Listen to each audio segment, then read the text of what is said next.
some perspectives are actually truly problematic. So it's not saying you can't judge between the perspectives of people and see some ways of thinking that are quite actually damaging to us. But here's the problem. Not simply understanding there's distinctions, but it's when in light of your views or your grouping, you see yourself as superior and you exalt yourself. Jesus has this way, then and now, of making us uncomfortable.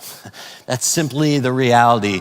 In light of his words that he has spoken and his actions and the way he moves through the world, when we encounter him in the biblical text, we see that Jesus, if we see what's going on, demands some kind of response from us. And that's what we want to look at today, is our responses to Jesus, and looking at it through the rubric of this passage and the two responses that we see here, one from Simon the Pharisee and the other from this woman.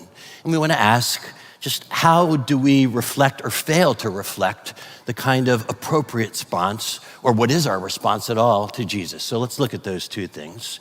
And first we come upon Simon the Pharisee. Now, undoubtedly, by this point in time in Jesus' ministry, word about him has gotten around. People who know who he is, they know his message, they know the acts that he has done. And the Pharisees, of which Simon was one of them, well, they were a particular group that saw themselves as sort of the guardians of Israel. They believed that God's kingdom was to come, and if the Roman oppressors were to be driven out of the land, well, it required for there to be a certain degree of holiness amongst the people. And as long as we remained not the righteous people God intended for us to be, well, we would be stuck in the situation that we were stuck in. And so that's the word that they preach to the people around us. And then comes along this young upstart rabbi, Jesus, who actually sees things pretty differently from how they see them, in some ways that are rather opposed to their view of things. In the previous chapter, as a matter of fact, we're told that, he comes eating and drinking, and they say of him, he's a drunkard, a glutton, a friend of tax collectors and sinners. And he seems to be, to the Pharisees' mind, condoning sin, and that just won't do. That is the exact opposite of what they think needs to be happening in Israel at that time. And so Simon, in light of that, invites Jesus to his house. And it's worth recognizing that the Bible doesn't see being a religious person as inherently a good thing. I've said that before, but it's a pretty common theme in the text that actually the Pharisees and the religion that they were peddling, Jesus actually saw it as toxic. He saw it as harmful. And religion can be that. Jesus comes on the scene trying to offer something more beautiful, something more life-giving, something that's actually true. In any event, Simon invites him to his home, and perhaps initially it seems to honor Jesus in the same way that Levi had invited Jesus to his home, and Jesus was present there. But Simon actually has something up his sleeve, because he actually is trying to put Jesus in his place. That becomes clear as we make our way through the text, because it would have been customary in the ancient Near East at that time to greet your guest warmly, to have your servants bring out their wash basins and towels and wash their feet and dry their feet. And Simon seems to deliberately not have this done on Jesus' behalf. The rest of the guests probably did have it done, but Simon seems to be wanting to essentially say to Jesus, listen, we won't have you offending us the way that you're acting. We won't have you behaving in this way. We're the pillars of the community, and you need to be put in your place. And so that seems to be what Simon is trying to do. He's trying to put Jesus in his place, so he doesn't do any of these customary things, and he waits to see how Jesus will react. Of course, things don't entirely go according to plan, and yet, as they start to unfold, Simon thinks, oh, this is better than I could ever expected.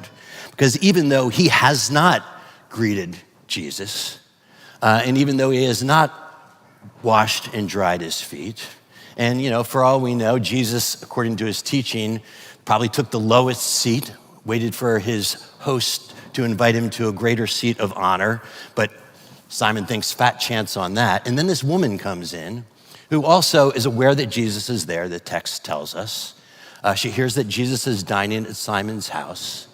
And Seeing that none of these things have been done for him, she goes up to him, and we'll look at this in greater detail as we move along, but she goes up and uses her tears to wash his feet, dries them with her hair, kisses his feet, puts perfume on them, and Simon is thinking, oh, this is perfect. Jesus is showing himself to be the fraud that I always knew him to be. Look at the text. He says, if this man were a prophet, verse 39, he would know who is touching him and what kind of woman she is, that she is a sinner. And bam, the mic is dropped. He says Jesus has exposed himself, and he's not to be considered the prophet that many people are thinking he is. He tries to shame Jesus in this way. That being said, the reality is Simon makes more mistakes than we can even count in this encounter with Jesus. And chief among them is this, that he judges various groups of people by the superficial outward actions, behaviors, markings, and fails to see the greater, deeper commonalities that bind us together with one another. In other words, he falls into this practice that we human beings do regularly of categorizing people in an us versus them kind of way. And then what we do is we other people. And on the basis of their differences, we see them as having less value than us. We treat them with either subtle or maybe even significant disdain. And it's a deadly, deadly approach to life. But that is what Simon is doing here. He's divided people between those who maybe commit respectable sins and that those who commit unrespectable sins, those who are worthy of scorn, notorious sinners versus just your average everyday sinner. And maybe he didn't even think of himself as a sinner at all, but he engages in that kind of grouping, that us-them mentality. And of course, human beings excel at doing that. Simon might not have put it that particular way, but we do it in lots of ways, right? You're a conservative versus a progressive. You're a Republican versus a Democrat. You're a Republican versus a libertarian. You are a person who likes the president versus a person who doesn't like the president. You are black or you are white. You're a Caribbean American or you're an African American. You're an immigrant or you're a non-immigrant. And we can go on and on, right? You're a person from the South, you're a person from the North, you're a person who speaks with an accent versus the people who don't speak with the accent. You are from Texas or you're from the rest of the United States.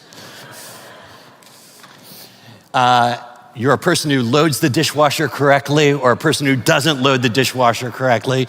And the problem there is that people who don't load the dishwasher correctly don't know that they don't load it correctly.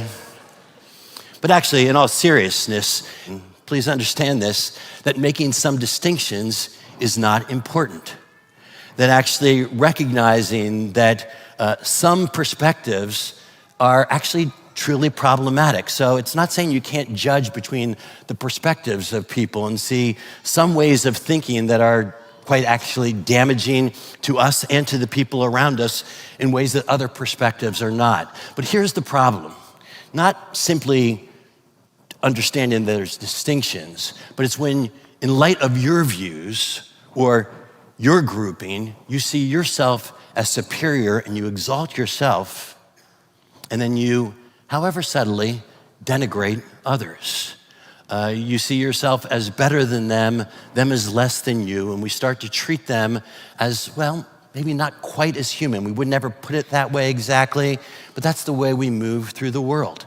And then, having done that, you see, we start to think, well, I need less mercy than what other people need. And that's exactly the kind of thinking that Simon has gotten himself into. And when we do that, when we start to see ourselves as needing less mercy than other people, that's when the problems really come into play. Because actually, that's damaging to us, our humanity, our soul.